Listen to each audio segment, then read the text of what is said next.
Baha ikaze bakunze b'ikiganiro isomo ry'umunsi. Mu kiganiro isomo ry'umunsi tugiye kuba twagaruka ku ijambo Pasika.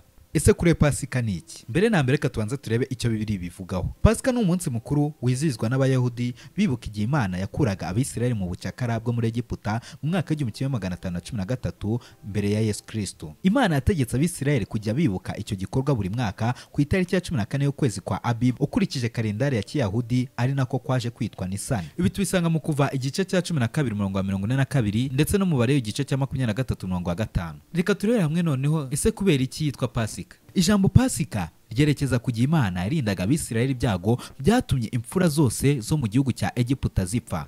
Ibi tubisanga mu kuva igice cya 12:27 ndetse n'igice cya 13:15. Mbere yuko Imana iteza ibyo byago, yasabye Abisirayeli gusiga amaraso y'umwana w'intama cyangwa uw'ihene ku miryango y'inzu zabo. Ibyo byari gutuma Imana ibanyuraho maze imfura zabo zikarokoka. Ibi tubisanga mu kuva igice cya 12:2 ndetse n'uwa 13. Reka twibaze tuti ese Pasika yizihizwaga ite mu bihe bya Bibiliya? Imana yahaye Abisirayeli amabwiriza y'ukuntu bagombaga kwizihiza Pasika ya mbere. Dore bimwe mu byakorwaga kuri uwo munsi bivugwa muri Bibiliya. Kimwe mu byakorwaga nuko batangaga igitambo. Ku munsi wa 10 w'ukwezi kwa Abib, buri muryango wahitagamo umwana w'intama utarengeje umwaka, bakawubaga ku munsi wa 14. Kuri Pasika mbere Abayahudi basize amaraso ku nkomanizo z'umuryango no hejuru y'umuryango w'inzu, botsa intama kandi barayirya.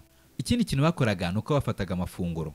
Usibye umwana w'intama, nanone kuri uwo munsi kandi Abisirayeli baryaga imitsima idasembuwe n'imboga zisharira. Ikindi kandi nuko Pasika wari umunsi mukuru. Abisirayeli bizihizaga umunsi mukuru w'imigati idasembuwe mu minsi 7 yakurikiraga Pasika, ndetse muri iyo minsi ntibaryaga imigati isembuwe. Ikindi kintu kandi bakoraga ku munsi wa Pasika nuko batambutsaga inyigisho. Ababyeyi bifashishaga Pasika bakigisha abana babo ibyerekeye Imana. Ikindi kintu bakoraga ku munsi wa Pasika nuko bakoraga ingendo. Nyuma y'igihe kirekire Abisirayeli bajyaga i Yerusalemu kwizihiza Pasika, ndetse kandi nyuma y'ibyo byose bakoraga indi migenzo itandukanye. Aha bivuze ko mu gihe Yesu Kristo yari hano ku isi, kwizihiza Pasika byajyanaga no kunywa divayi no kuririmba.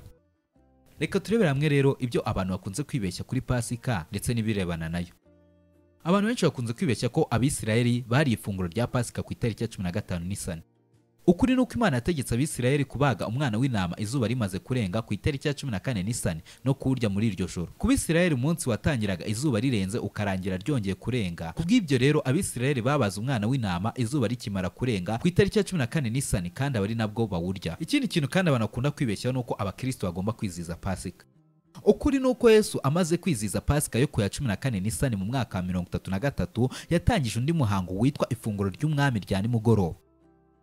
Iryo funguro ryasimbuye Pasika kubera ko ritwibutsa igitambo cya Kristo Pasika yacu. Ibi tubisanga mu Bakorinto ba mbere igice cya 5:7. Igitambo cy'incungu cya Yesu gifite agaciro kenshi kurusha igitambo cya Pasika kuko cyo kivana abantu bose mu bubata bw'icyaha n'urupfu. Ibi tubisanga muri Matayo igice cya 20:28. Reka dufatanyirize hamwe rero dusome muri Matayo igice cya 20:28. Haravuga hati, umwana w'umuntu nawe ntiyaje gukorerwa, ahubwo yaje gukorera abandi no gutanga ubuzima bwe ngo bube incungu ya benshi. Murakoze cyane. Reka nshimire mwakomeje kubana natwe mu kiganiro isomo ry'umunsi. Reka mbifurize gukomeza kugubwa neza kandi mbifurize Pasika nziza.